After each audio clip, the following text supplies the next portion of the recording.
म्हणून माय हे आज हे नवस दिवस बंद करा बघा.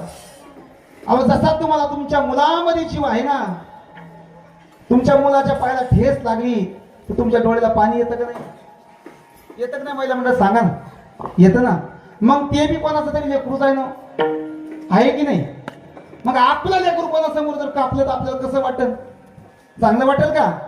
अरे कोणत्या आईला मान्य आहे की स्वतःचा मूल कापून प्रसन्न होणार? कोणता देव आहे असा?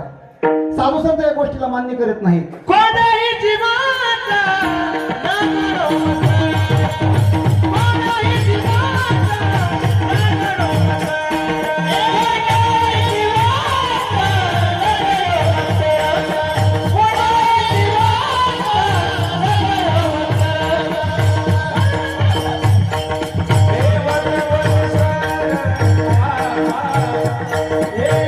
Hey,